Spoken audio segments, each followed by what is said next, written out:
إن الحمد لله نحمده ونستعينه ونستغفره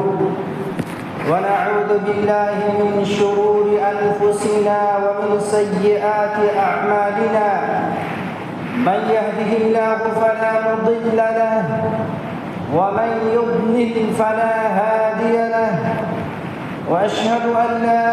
إله إلا الله وحده لا شريك له وأشهد أن محمدًا عبده ورسوله يا أيها الذين آمنوا اتقوا الله حق تقاته ولا تموتن إلا وأنتم مسلمون يا أيها الناس اتقوا ربكم الذي خلقكم من نفس واحدة وخلق منها زوجها وبث منهما رجالا كثيرا ونساء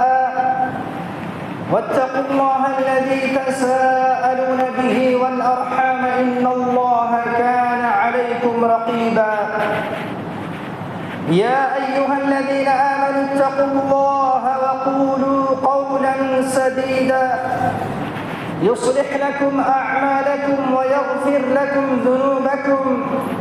ومن يطع الله ورسوله فقد فاز فوزا عظيما أما بعد فإن خير الحديث كتاب الله وخير الهدي هدي محمد صلى الله عليه وسلم وشر الأمور محدثاتها وكل محدثة بدعة وكل بدعة ضلالة وكل ضلالة في النار فأعوذ بالله السميع العليم من الشيطان الرجيم من همزه ونفخه ونفثه بسم الله الرحمن الرحيم وكل صغير وكبير مستطر رب اشرح لي صدري ويسر لي أمري واحلل عقدة من لساني يفقه قولي سبحانك لا علم لنا إلا ما علمتنا إنك أنت العليم الحكيم رب زدني علما يا معلم إبراهيم علمني يا فهم سليمان فهمني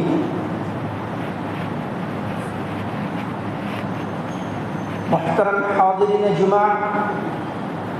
علماء کرام، بزرگان دین، نوجوان دوستوں، دینی ملی و اسلامی بھائیوں، عزیز بچوں،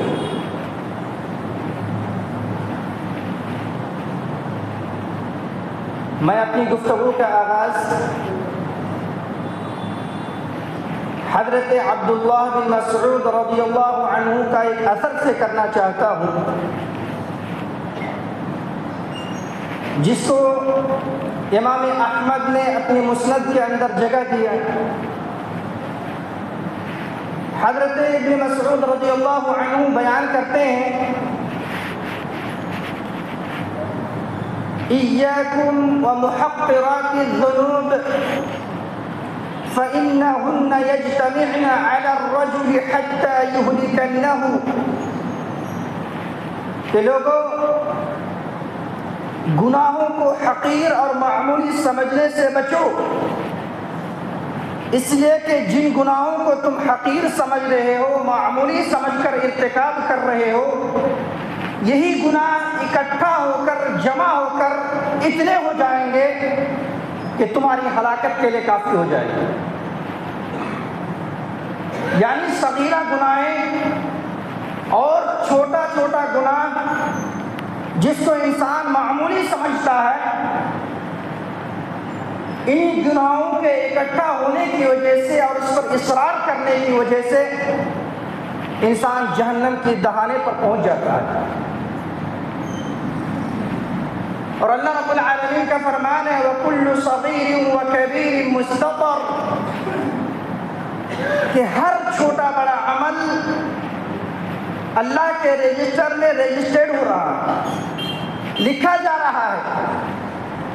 اور روز قیامت وَإِذَا الصُّحُفُ نُشِرَتْ، صحیفے کھول کر رکھ دیے جائیں گے، کہا جائے گا اقرأ کتابک کفی بنفسک اليوم علیک حسیبا، کہ تم اپنے نامہ اعمال کو خود ہی پڑھ لو، تم حساب کے لیے کافی ہو۔ ووضع الكتاب فترى المجرمين مشفقين مما فيه، جب نامہ اعمال کھول کر رکھ دیے جائیں گے تو مجرمین اور اللہ رب العالمین کا نافرمان انسان جب اس کے اندر موجود گناہوں کو دیکھے گا، اپنے کرتوت کو دیکھے گا،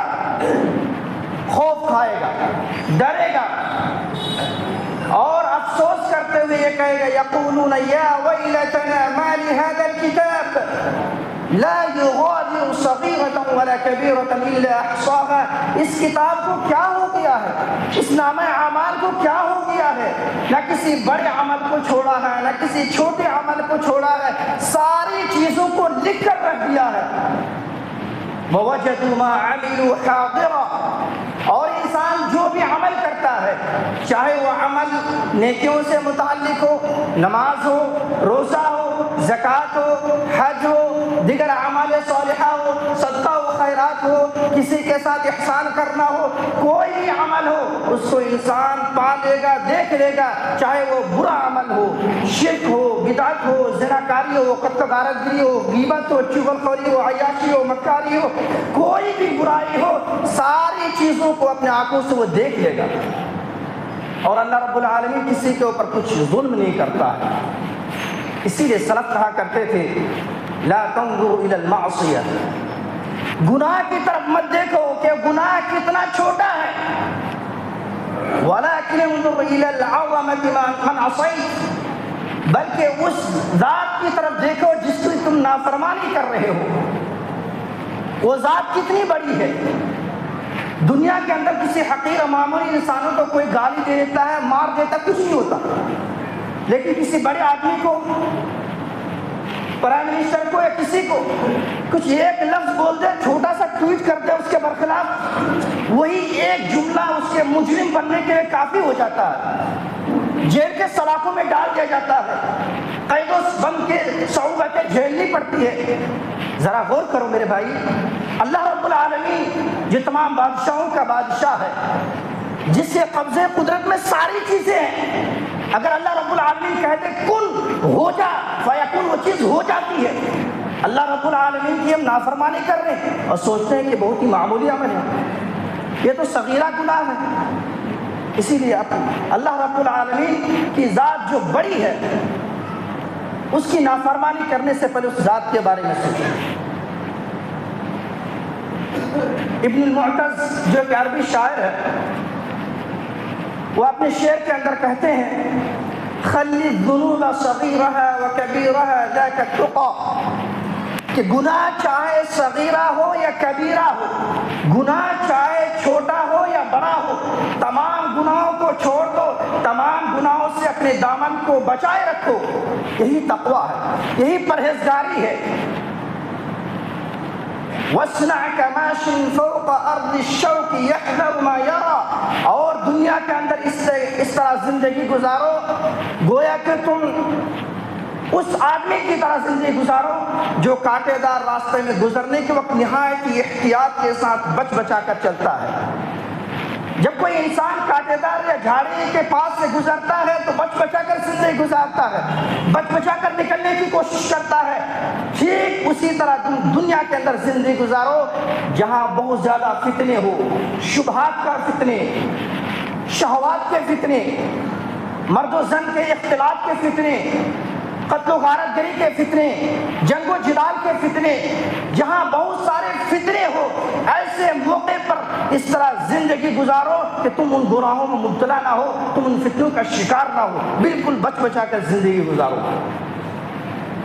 لا تحقرن صغیرۃ فإن الجبال من الحصى،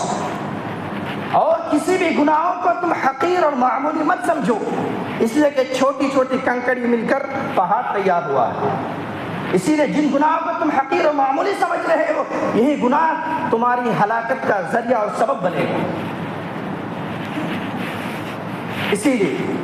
ہمیشہ اللہ رب العالمین کا خوف کھائیے، اتق اللہ حیثما کنت، جہاں بھی رہو اللہ رب العالمین سے ڈرتے رہو، چاہے لوگوں کے جنب غفیر میں ہو، تنہائی میں ہو، یا پھر رات کی تاریکی میں ہو، بند کمرے میں ہو جہاں کوئی نہیں دیکھ رہا مگر اللہ رب العالمین دیکھ رہا ہے۔ اللہ رب العالمین کی نظروں سے کوئی بچ نہیں سکتا، اور انسان جو بھی عمل کرتا ہے ساری کی ساری چیزوں کو لکھا جا رہا۔ تو پھر ایسی صورت میں جب ہم انسان اللہ رب العالمین کی زمین کے اندر زندگی گزارتے ہیں اور اللہ رب العالمین کے قبضے قدرت میں ساری چیز ہے، ہم ان چیزوں سے بھاگ نہیں سکتے، ہم اللہ رب العالمین کو عاجز نہیں کر سکتے، اسی لیے ہمیشہ اللہ رب العالمین کے خوف کھاتے ہوئے ہر طرح کی برائی سے اپنے دامن کو بچائے رکھیں۔ اور جو آدمی لوگوں کے سامنے بہت اچھا بن کے رہتا ہے لیکن جب تنہائی میں جاتا ہے گناہ کرتا ہے، جب اس کے سامنے کوئی محرمات کے ارتکاب کا موقع ملتا ہے فوراً سے مبتلا ہو جاتے ہیں، ایسے لوگ بھی نبی اکرم صلی اللہ علیہ وسلم کی حدیث یاد رکھیں، ابن ماجہ کی حدیث ہے، حضرت ثوبان رضی اللہ عنہ بیان کرتے ہیں، آپ صلی اللہ علیہ وسلم نے فرمایا لَأَعْلَمَنَّ أَقْوَامًا مِّنْ أُمَّتِي يَأْتُونَ يَوْمَ الْقِيَامَةِ بِحَسَنَاتٍ أَمْثَالَ جِبَالِ تِهَامَةَ بَيْضَاءَ۔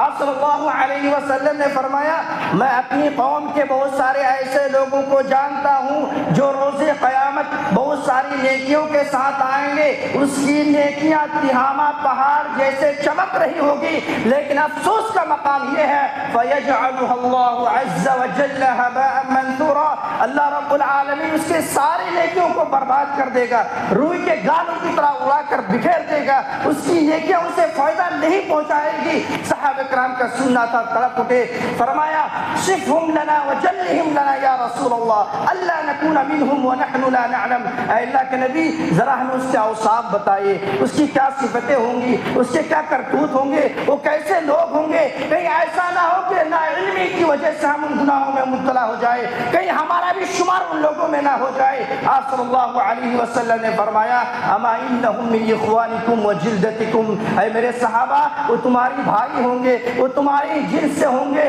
اور یاخذون من اللیل کما تاخذون، وہ رات میں اسی طرح عبادت کریں گے جس طرح آپ لوگ رات میں عبادت کرتے ہو، لیکن جب تنہائی میں ہوں گے تو اللہ رب العالمین کے حرام کردہ چیزوں میں مبتلا ہو جائیں گے۔ اب ہمیں کوئی نہیں دیکھ رہا، بند کمرے میں ہے،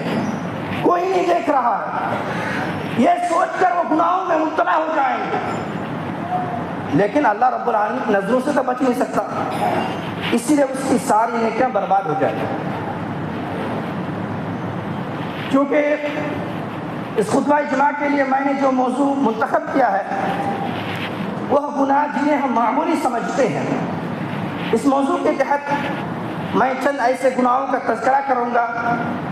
جو ہم میں سے اکثر و بیشتر لوگ نہایت ہی معمولی اور حقیر سمجھ کر اس کو انجام دیتے ہیں، لیکن وہ حقیر نہیں، معمولی نہیں۔ ان میں سے ایک گناہ غیبت ہے۔ غیبت کہتے ہیں کسی بھائی کی برائی بیان کرنا، اس کی خامیاں، اس کی کوتاہیاں، اس کی خرابیاں اس کے عدم موجودگی میں بیان کرنا۔ نبی اکرم صلی اللہ علیہ وسلم نے اپنی حدیث کے اندر غیبت کی تعریف کی ہے۔ حضرت ابو ہریرہ رضی اللہ عنہ اس حدیث کے راوی ہے، آپ صلی اللہ علیہ وسلم نے فرمایا اتدرون من غیبہ، اے میرے صحابہ کیا آپ لوگوں کو پتا ہے کہ غیبت کیا ہے؟ آپ صلی اللہ علیہ وسلم کے صحابہ جن کا علم نہایت عمیق اور گہرا تھا، اقلهم تکلفا، اور وہ تکلف سے بری تھے، گہرے علم ہونے کے باوجود بھی اپنا معاملہ اللہ اور اس کے رسول کے سپرد کرتے ہوئے کہا اللہ و رسول اعلم، اللہ اور اس کے رسول بہتر جانتے ہیں۔ چنانچہ آپ صلی اللہ علیہ وسلم نے غیبت کی تعریف کرتے ہوئے فرمایا ذکرک اخاک بما یکرہ، تم اپنے بھائی کا ذکر ایسے الفاظ کے ذریعے کرو، ایسے کلمات کے ذریعے کرو اگر وہ سنے تو اس کو ناپسند کرے، بس اتنی سی بات۔ پھر صحابی نے پوچھا ارأیت ان کان فی اخی ما اقول،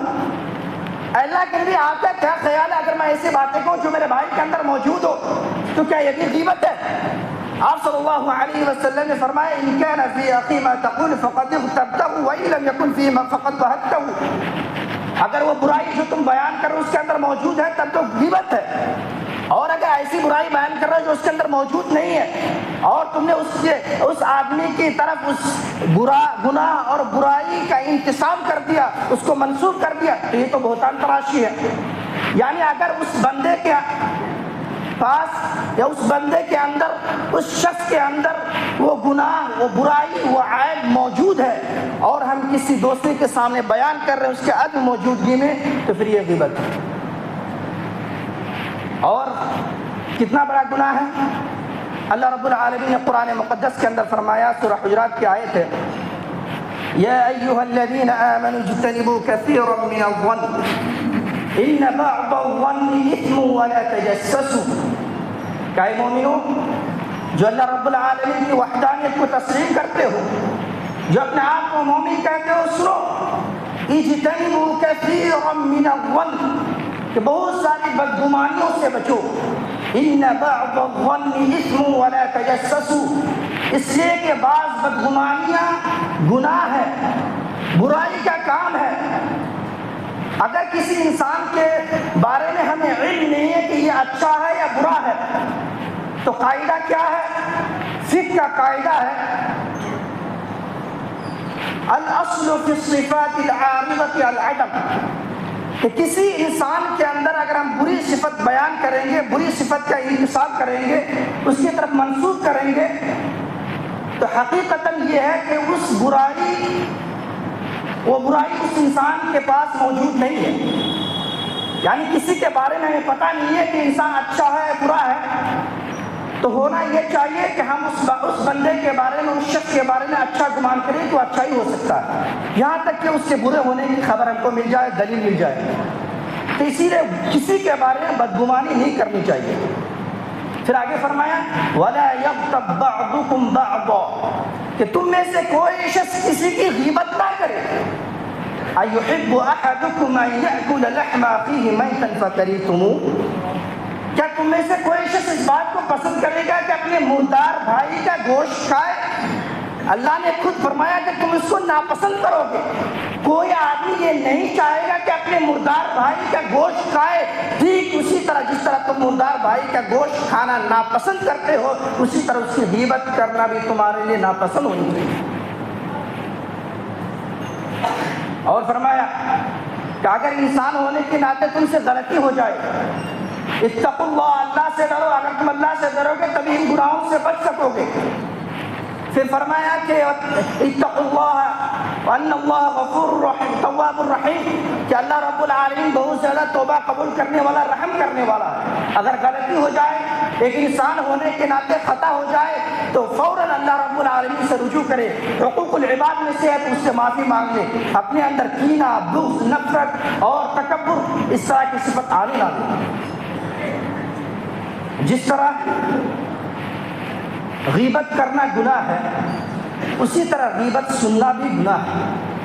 اللہ رب العالمین نے قرآن مقدس کے اندر سختی کے ساتھ منع فرمایا۔ اللہ تعالیٰ فرماتا ہے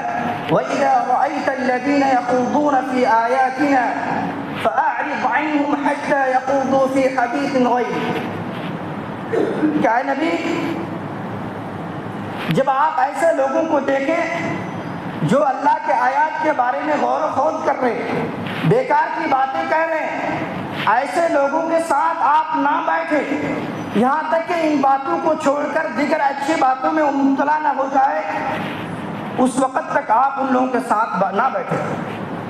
اور جو آدمی لغو بات، بیہودہ گفتگو، غیبت کی گفتگو، ان تمام باتوں سے بچتا ہے اور ان چیزوں کو نہیں سنتا ہے، اس کو اللہ رب العالمین نے کامیاب کہا ہے۔ قد افلح المؤمنون الذین هم فی صلاتهم خاشعون والذین هم عن اللغو معرضون، تو وہ مومنین کامیاب ہے جو اپنی نماز کے اندر خشوع و خضوع برتتے ہیں، والذین هم عن اللغو معرضون، اور جو لغو اور بیکار کی باتوں سے اعراض کرتے ہیں، ان چیزوں میں مبتلا نہیں ہوتے ہیں، ان چیزوں میں نہیں پڑتے ہیں۔ اور جو آدمی لغو باتوں میں، غیبت کی باتیں سننے اور کرنے میں مبتلا ہوتا ہے، ایسے لوگ جہنمی میں سے ہیں۔ جیسے کہ اللہ رب العالمین نے قرآن مقدس کے اندر بیان فرمایا، جہنمیوں کے صفات کو بیان فرمایا، تو جہنمی جہنم کے اندر کیوں گئے یا پھر کیوں جائیں گے؟ فی جنت جنات یتساءلون عن المجرمین ما سلککم فی سقر، جب جنتی جہنمی سے سوال کریں گے کہ تم کن گناہوں کے پاداش میں جہنم میں گئے ہو، تو جہنمی کہیں گے کہ ہم نمازی نہیں تھے، ہم نماز نہیں پڑھتے تھے، ہم مسجد کے بغل میں رہتے تھے، اذان کی صدائیں ہمارے کانوں تک گونجتی تھی، لیکن ہمیں توفیق نہیں ملتی تھی، ہم لوگوں کے ساتھ جا کر نمازیں ادا نہیں کرتے تھے، جس کی وجہ سے آج ہم جہنم کے اندر جا رہے ہیں۔ آگے فرمائیں لم نکن من المصلین ولم نکن نطعم المسکین، ہمارے پاس مال و دولت کے انبار تھے لیکن ہم مسکینوں کو کھانا نہیں کھلاتے تھے۔ وَكُنَّا نَخُوضُ مَعَ الْخَائِضِينَ، اور بیکار گفتگو کرنے والے، ادھر ادھر کی باتیں کرنے والے، دیگر چیزوں کے بارے میں غور خوض کرنے والے جس میں کوئی فائدہ نہیں ہے، ان لوگوں کے ساتھ ہم بیٹھتے تھے، ان لوگوں کی باتیں سنتے تھے، ان چیزوں میں ہم مبتلا تھے جس کی وجہ سے ہم جہنم میں گئے۔ ذرا غور کریں کہ اگر ان چیزوں میں کوئی مبتلا ہوتا ہے اور یا تو پھر کوئی اس طرح کی باتیں کرتا ہے، ان باتوں کو سنتا ہے، دفاع نہیں کرتا، تو ایسی صورت میں وہ بھی انہوں میں سے ہے۔ اسی طرح وہ گناہ جنہیں ہم معمولی اور حقیر سمجھ کر انجام دیتے ہیں، ارتکاب کرتے ہیں، ان میں سے ایک چغل خوری ہے، ایک کی باتیں دوسروں تک لگانا، فساد ڈالنے کے لیے ایک خاندان کی بات دوسرے خاندان میں ڈالنا، ایک ملک کی باتیں دوسرے ملک میں، اس طرح گھر کے نظام کو، خاندان کے نظام کو، گاؤں محلے کے نظام کو، ملک کے نظام کو برہم کرنے والے اس طرح چغل خور، وہ بھی اللہ رب العالمین کے نزدیک نہایت ہی مقبول ترین لوگوں میں سے ہے، اور یہ کبیرہ گناہ ہے۔ نبی اکرم صلی اللہ علیہ وسلم نے فرمایا لا يدخل الجنت نمام، چغل خور جنت کے اندر نہیں جائے گا، اور دوسری حدیث ہے جو بخاری مسلم کی، آپ نے فرمایا انہما لیعذبان، آپ صلی اللہ علیہ وسلم کا گزر دو قبروں سے ہوا، آپ صلی اللہ علیہ وسلم نے فرمایا ان دونوں قبروں میں عذاب دیا جا رہا ہے، اور عذاب دینے کی وجہ کوئی بڑی وجہ نہیں ہے، انسان اس کو معمولی اور حقیر سمجھ کر ان گناہوں کا ارتکاب کرتے ہیں جس کی وجہ سے اس کو عذاب دیا جا رہا ہے، لیکن حقیقتاً وہ حقیر اور معمولی نہیں ہے، وَإِنَّهُ لَكَبِيرٌ، اور وہ بہت بڑا گناہ ہے، وہ کبیرہ گناہ ہے۔ یاد رکھیے کبیرہ گناہوں کی تعریف میں یہ ہے کہ اگر کسی گناہ کے بارے میں وعید ہو یا دنیا کے اندر حدود بیان کر دیے گئے ہوں، عذاب کی دھمکی دی گئی ہو، تو پھر وہ گناہ صغیرہ نہیں ہوتا، وہ گناہ کبیرہ ہوتا ہے۔ تو یہ چغل خوری کرنا، غیبت کرنا، یہ سارے ایسے گناہ ہیں جو کبیرہ گناہ ہیں۔ اسی طرح اپنے مسلمان بھائی کے تعلق سے بغض رکھنا، کینہ رکھنا، دشمنی رکھنا، حسد رکھنا، یہ ایسی چیزیں جو ہر انسان کے اندر کچھ نہ کچھ موجود ہے، لیکن جو شریف انسان ہوتے ہیں اس کو دبا کر رکھتے ہیں، اور جو دانی اور گھٹیا قسم کے لوگ ہوتے ہیں اس کو اجاگر کر دیتے ہیں۔ لیکن ہم سے کیا مطلوب ہے؟ ہم سے یہ مطلوب ہے کہ ہم اپنے دل کو اپنے مسلمان بھائی کے تعلق سے صاف رکھیں، ہمارے دل کے اندر کینہ نہ ہو، بغض نہ ہو، عداوت نہ ہو، دشمنی نہ ہو۔ آج سے یہ قتل و غارت گری بہت زور و شور کے ساتھ پھیل رہی، کیوں؟ اس لیے کہ ہمارے اندر یہ کینہ، عداوت، دشمنی بہت زیادہ ہے۔ یاد رکھیں کوئی کینہ دل والا جنت کے اندر نہیں جائے گا، الا من اتى الله بقلب سلیم، جنت کے اندر وہی شخص داخل ہوگا جو قلب سلیم لے کر آئے گا، جس دل کے اندر شرک نہ ہو، غیر اللہ کی محبت نہ ہو، بدعت نہ ہو، اور اپنے مسلمان بھائی کے تعلق سے کینہ نہ ہو، نفرت نہ ہو، دشمنی نہ ہو، ایسا دل جنت کے اندر داخل ہوگا۔ جس کے اندر کینہ ہو ایسا دل جنت کے اندر داخل نہیں ہوگا۔ آپ کو واقعہ یاد ہوگا، بڑی حدیث میں اشارہ کر رہا ہوں، ایک مرتبہ آپ صلی اللہ علیہ وسلم نے ایک صحابی کو 3 مرتبہ جنت کی بشارت سنائی۔ وجہ کیا تھی؟ بہت بڑے عمل نہیں کیا کرتے تھے، بس اس کے اندر ایک نیکی تھی کہ اس کا دل اپنے مسلمان بھائی کے تعلق سے پاک تھا، اس کے دل کے اندر کینہ نہیں تھا، جس کی وجہ سے جنت کے اندر داخل ہو رہے ہیں۔ اس لیے اس کو حقیر نہ سمجھے۔ اگر کسی انسان کے اندر شحنہ ہو، کینہ ہو، نفرت ہو، اس کے عمل صالح بھی قبول نہیں ہوں گے، وہ بھی معلق ہو جائیں گے۔ نبی اکرم صلی اللہ علیہ وسلم کی حدیث ہے کہ انسان کے عمل صالح کو ہر سوموار اور جمعرات کے دن اللہ رب العالمین کے بارگاہ میں پیش کیے جاتے ہیں، اور اللہ رب العالمین تمام بندوں کو معاف فرما دیتا ہے، ان کی نیکیوں کو قبول فرما لیتا ہے، سوائے ایسا شخص جس کے دل کے اندر کینہ ہو، جس کے دل کے اندر اپنے مسلمان بھائی کے تعلق سے نفرت ہو، دشمنی ہو. ایسے لوگوں کے عمل کو اللہ رب العالمین قبول نہیں کرتا. اسی طرح ان برائیوں میں سے ایک برائی جھوٹ ہے. یہ جھوٹ تمام برائیوں کی جڑ ہے. جو انسان جھوٹا ہوتا ہے اس کے اوپر سے اعتماد اٹھ جاتا ہے. اگر وہ جھوٹ بولتے ہوئے کوئی سچ بات کر دے پھر بھی اس کے باتوں کا اعتبار نہیں ہوتا کہ ہمیشہ جھوٹ بولتا ہو سکتا ہے یہ بھی جھوٹ ہی بول رہا ہے. اس لیے اگر اپنا آپ کو پر اعتماد انسان بنانا ہے تو جھوٹ، کذب بیانی، دروغ گوئی، ان بری صفات سے اپنے آپ کو بچائے رکھے. اور یہ تمام برائی کی جڑ ہے، جیسا کہ نبی اکرم صلی اللہ علیہ وسلم نے فرمایا ایاکم والکذب فإن الکذب یہدی الی الفجور، کہ جھوٹ سے بچو اس لیے کہ جھوٹ انسانوں کو گناہ کی طرف، فسق و فجور کی طرف لے کر چلتا ہے. اور فسق و فجور، گناہ انسان کو جہنم کے اندر داخل کر دیتا ہے. وَإِنَّ الرَّجُلَ لَيَكْذِبُ حَتَّى يُكْتَبَ عِندَ اللَّهِ كَذَّابًا، ایک انسان جھوٹ بولتا ہے، برابر جھوٹ بولتے رہتا ہے، یہاں تک کہ اللہ رب العالمین کے رجسٹر میں لکھ دیا جاتا ہے کہ یہ آدمی جھوٹا ہے. اور جو آدمی جھوٹ سے بچتا ہے ایسا آدمی تمام گناہوں سے یا اکثر و بیشتر گناہوں سے بچ جاتا ہے. جیسا کہ ایک مشہور واقعہ ہے، نبی اکرم صلی اللہ علیہ وسلم کے پاس ایک صحابی آئے. آنے کے بعد فرمایا اے اللہ کے نبی، میرے پاس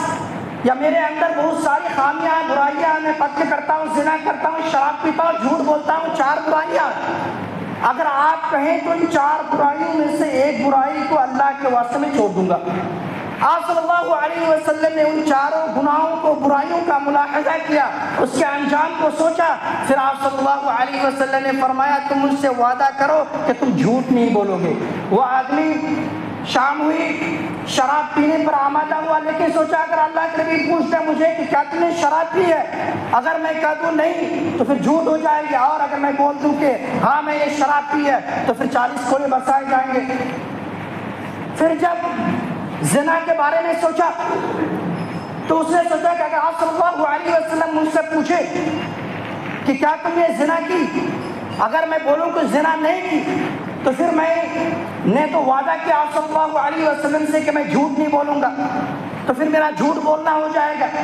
اور اگر میں کہہ دوں کہ ہاں میں نے زنا کی ہے تو پھر الزانیۃ والزانی فاجلدوا کل واحد منہما 100 جلدہ،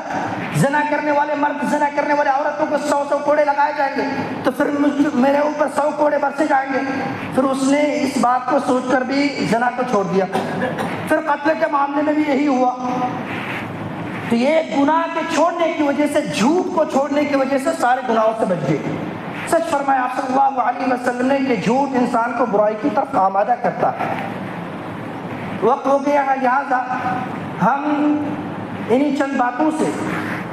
اپنے باتوں کو ختم کروں گا اور آپ تمام لوگوں سے یہ وصیت کروں گا کہ جو بھی باتیں ہم نے کتاب اللہ سنت رسول کی روشنی بیان کی ہے، ہم ان تمام باتوں کو بجا لائیں، ہر طرح کی گناہ و معصیت سے اپنے دامن کو بچائے رکھیں، نیکی کی طرف راغب ہو. دنیا کی زندگی ہمیشگی کی زندگی نہیں ہے، ہمیں سے ہر ایک کو اس دنیا کو چھوڑ کر جانا ہے. لہٰذا یہ جو معمولی سی زندگی ہمیں ملی ہے، ہم اللہ رب العالمین کے بتائے ہوئے احکامات کے مطابق زندگی گزاریں، اسی میں ہمارے لیے خیر ہے. اقول قولی ھذا واستغفر اللہ لی ولکم ولسائر المسلمین واستغفروہ انہ هو الغفور الرحیم.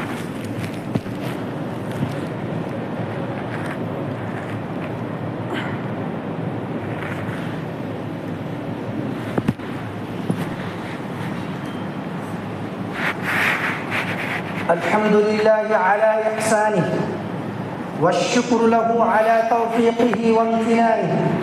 وأشهد أن لا إله إلا الله وحده لا شريك له تعظيما لشأنه وأشهد أن محمدا عبده ورسوله صلى الله عليه وعلى آله وصحبه وسلم تسليما كثيرا. أما بعد، أعوذ بالله من الشيطان الرجيم. إن الله وملائكته يصلون على النبي يا أيها الذين آمنوا صلوا عليه وسلموا تسليما. اللهم صل على محمد وعلى آل محمد كما صليت على إبراهيم وعلى آل إبراهيم إنك حميد مجيد. اللهم بارك على محمد وعلى آل محمد كما باركت على إبراهيم وعلى آل إبراهيم إنك حميد مجيد. وارض اللهم عن خلفائه الأربع أبي بكر وعمر وعثمان وعلي وعن سائر الصحابة أجمعين ومن تبعهم بإحسان إلى يوم الدين، وعنا معهم بعفوك وكرمك وجودك يا أكرم الأكرمين. اللهم أعز الإسلام والمسلمين وأذل الشرك والمشركين ودمر أعداءك وأعداء الدين وانصر عبادك الموحدين. اللهم انصر من نصر دين محمد صلى الله عليه وسلم واجعلنا منهم، واخذل من خذل دين محمد صلى الله عليه وسلم ولا تجعلنا منهم. عباد الله رحمني ورحمكم الله، إن الله يأمر بالعدل والإحسان وإيتاء ذي القربى وينهى عن الفحشاء والمنكر والبغي يعظكم لعلكم تذكرون. اذكروا الله يذكركم وادعوه يستجب لكم، ولذكر الله تعالى وأعلى وأجل وأتم وأكبر، والله يعلم ما تصنعون.